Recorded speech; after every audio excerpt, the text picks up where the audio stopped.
Okay, so I got something super cool to share with y'all.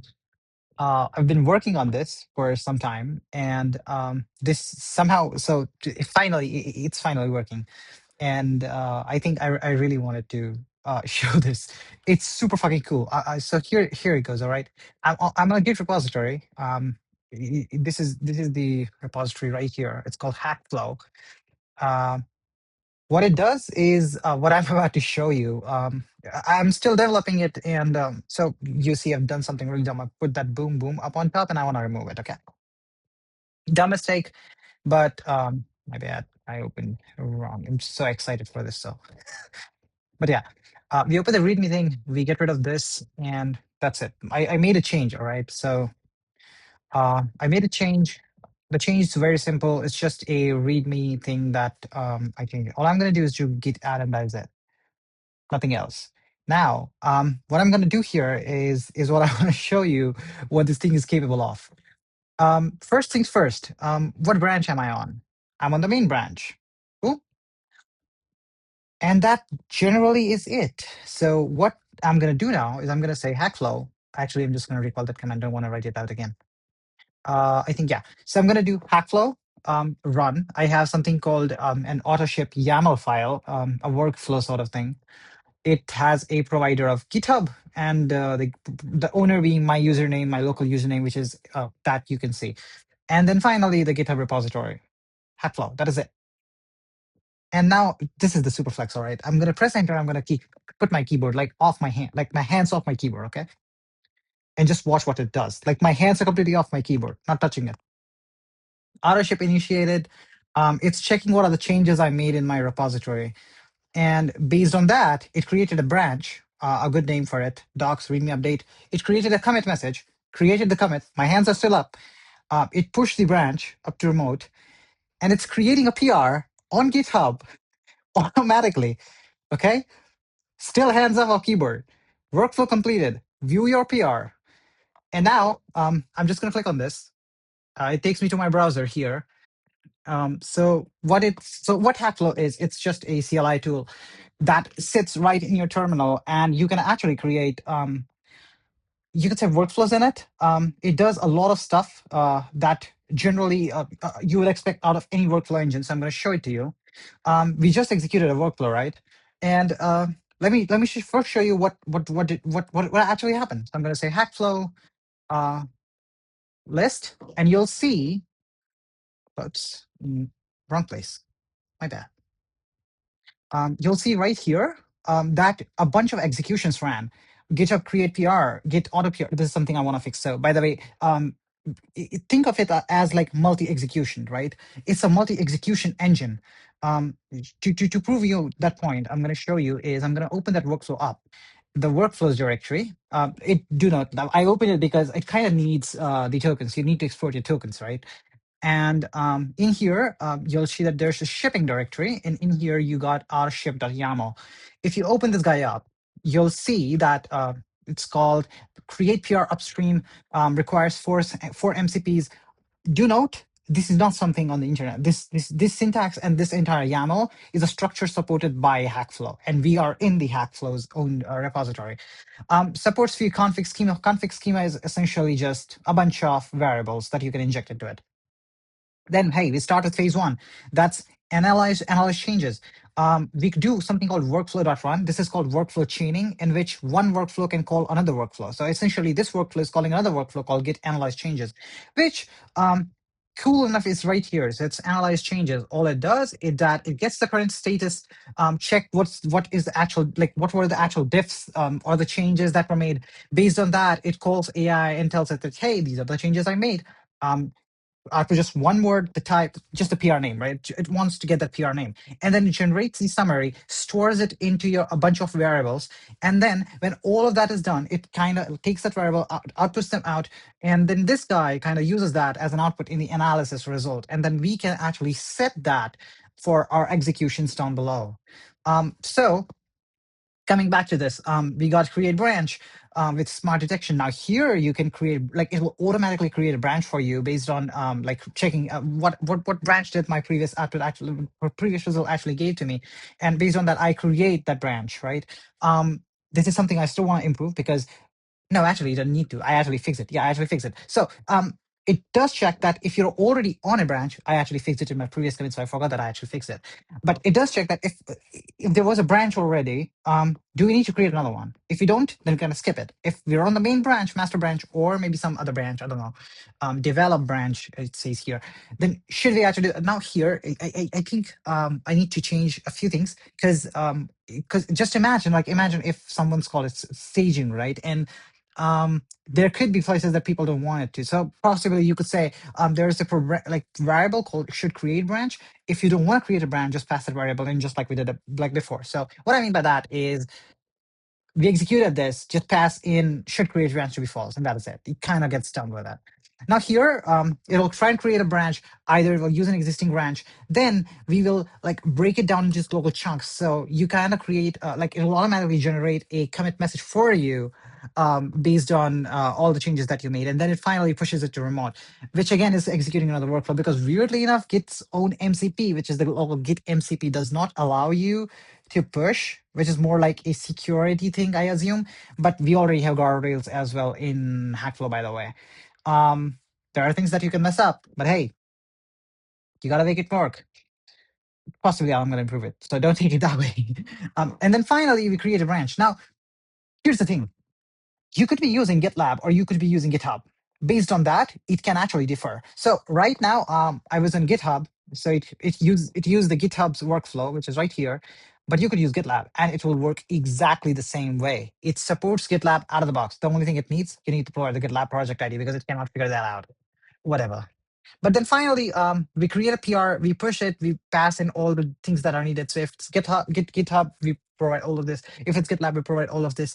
And then finally, we provide a success message that, hey, I think we just created a PR. And one final thing, I think, if you already have something, it will kind of not create another, like, so for example, I can actually show that to you. And how can I show that to you? So let's do readme and let's do, hey, hey. Right? Gonna close this thing out. You'll see that this is guy is there, so I'm still gonna do git add. So this is something that I'm working upon. All right. What I want to improve now is I want to create a fan out pattern. What do I mean by that? Essentially, think of it this way, right? Right now I still need to do git add, and if there are like hundreds of files that you're adding, it's going to do git add dot and then git commit all of them together. Not a good idea, right? You still want that bifurcation where you can actually see what exactly was added commit by commit, right? Totally want it. So this is something work in progress. Hopefully I'm going to improve it to have a fan out pattern where it will automatically add files as well. It's going to check all the non-staged files, loop over all of them, and then chunk them down, like chunk them into separate features or like parts. I don't know, and then do it. But yeah, that's at least that's what I'm thinking. In here you'll see that only this is staged. I'm going to call that exact same command again, and that's it. You'll see that it automatically does all of it. I'm not even touching it. Um, checks out to the MCP. It checks what are the changes that you made, and based on that, it will again generate. Like it will realize it doesn't need to create a new branch, by the way, because already you'll see that using existing branch. Now it's going to create a commit. Created a commit. This appears to be a test change and stuff. Pushing to remote and create PRMR. And finally, you'll see that it calls GitHub's API, sorry, the GitHub's MCP server and tries to create it. It created a PR, but there's just one thing I still need to work upon, and I'll be more than happy if somebody helps me figure this thing out. You'll see on top that the response is failed to create PR. The reason I did that is because if I don't print it out like that, I'll have to check if it failed or not. But weirdly enough, GitHub MCP server does not return me anything that is specific to it, which means I kind of had to realize that I kind of had to work on the string part, which my executor does not support. But hey, it works. I'll show you if I refresh this, you'll realize that we got 2 commits now. And if I was to go to those commits, you'll see that these are the final commits that we have. And I think the last one was the one that was added. So you see, commit message, a proper commit message. This appears to be a test change that adds, hey, hey to the project documentation should likely be reverted, which actually is true. So let's revert it. And let me just see if I have an instance already running because 90% of the time it always is. So readme.md shouldn't have done that. I don't know why my grep is not running. I don't know, but hey, whatever. Let's fix this out. We exit out of this. Bam, there we go. Stuff works. Uh, this is where you should stop watching if you're not interested in the code, but I'm still going to walk you through the code. If you're interested, continue watching. So what do we have here? Generally, I wanted to keep it in a specific manner. I'm still building a lot of things in this. Specifically, these workflows are stored here. Generally, I'm going to put them into some durable object, or I don't know, like some sort of a common repository. I have absolutely no idea where I'm going to put this, but yeah. We got a few things here. The AI is the core part of it, where the actual AI interaction happens. You'll see that I just have Claude. I'm kind of moving, kind of want to do it in a way where you can actually choose your own stuff. Like if you want to do Claude, go with Claude. Want to do with anything else, up to you. Here we got the CLI. Where is the actual CLI interaction happening? We are using, I believe I was using Commander. Yeah. So we're using Commander. Uh, and then just a bunch of execution stuff, how Commander actually works, just call a bunch of functions, and that is it. You got MCPs. I was just creating a bunch of mock clients for this. So it's kind of has this client.ts, which is more of a mock client just for the sake of testing. But the actual thing resides in the real client, which is using the MC. So essentially in the index, in the index.js file, you'll observe that I got something called an MCP config, and it should be, yeah, it's in types called IMCP client, which is nothing but an interface. The idea being that everything here in Hackflow is plug and play. You can just create another interface. Oh, sorry, you can just create another concrete implementation of the interface and you're done with it. But hey, that's one way to do it. And I really love that way. Um, this is what I wanted to show. Like this interface thing in storage, you come in here, you got storage type. So essentially I'm working on the durable object. So in storage, you got like SQLite is what I'm using as of right now. Really easy to do so and really fast to iterate over. So that's why I use that way. Memory storage for all the people who hate to use stuff. I don't know if you just want to like do one thing ad hoc thing and just get done with it. I think this is for you. Not implementing it right now. Probably gonna implement this because this is more important to me. But hey, if somebody wants to, please go ahead. I'll be more than happy. And then there's a simple SQLite implementation here. The workflows like contains nothing but just a bunch of registry templates and a loader for like loading from the file. The core thing actually, or the actual working, resides inside the core, where you got an agent, you got an executor, and a prompt. So the executor actually, all it does is that it's the entire execution engine, which like tracks everything. One thing that I want to do right now is grouping the listing part. So what I mean by that, I'll show you something. So generally, if you want to go through this, but you just go through this, it's like how Temporal is working on, like how Temporal does. But yeah, what I want to show you is if I was to do Hackflow, the CLI is not available as of right now. I wanted to publish it, but it's not. Right now, I'm just linking it using npm link, which is sad, but yeah. So if I was to do Hackflow list, you'll see that we got a bunch of things. In here, what I can do is I can take one of these IDs. There we go. And I can do Hackflow show, put that ID in and press enter. You'll see what actually happened throughout the entire execution of it. You'll see that the steps it took, all the context that was forwarded to the AI, and okay, and stuff around it, like what was the workflow executed, everything. Now what I want to do is I want to group them. So for example, it's still listed all of them all together.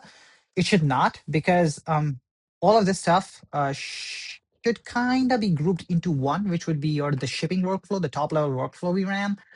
And that's where I want to put it. Still super sick though. I'm calling my own stuff sick. But yeah, it does this. Command SH I think what is this? I'm not sure. But yeah, a few bunch of things that are that I am still working upon. But I think this gives you a overall idea of what this thing is capable of. Kind of take your entire workflow and just distribute it away. And the coolest part of this is that if anyone else in your team has this Hackflow installed, I mean, when we distribute it, Hackflow installed, all you have to do is just, if you create your own workflow, just copy it, or maybe share it with them, and it will start working the same way in their end, which makes it super cool because now you can share workflows. And so you could create something like a workflow called deploy to Kubernetes, and it could have a multiple set of workflows, like child workflows, I want to say. And all of these child workflows will be like inserted or created, like chunked together to create that deploy to Kubernetes workflow. And then someone from your team could just take your workflows, run it on their end, and now they got a working workflow. Cool, right? Uh, yeah, that's all I wanted to show you. This is something that I've been working upon. It's super fun. Aside of doing the DNS thing, the language thing, and I don't know, I've been super enjoying this AI stuff. I think I never gave it a shot. Was a little pessimistic on AI, but hey, this thing just sold me. I think I would want to go more over this. But yeah, does not mean we will be discontinuing our authoritative DNS server series. We'll still continue it. I will be creating videos. It's just that I'm not able to find time recently. Whenever I find time, I'll start publishing it again. As far as Yokai is concerned, which is the virtual machine and compiler, that will take time as well. I don't think I will be creating tutorials on it because it's one, super complicated. Two, it's, I mean, not complicated per se. It's just that it's time taking, and to create another series where I'm like creating a bunch of tutorials would be a bad idea for me because it takes a lot of time again.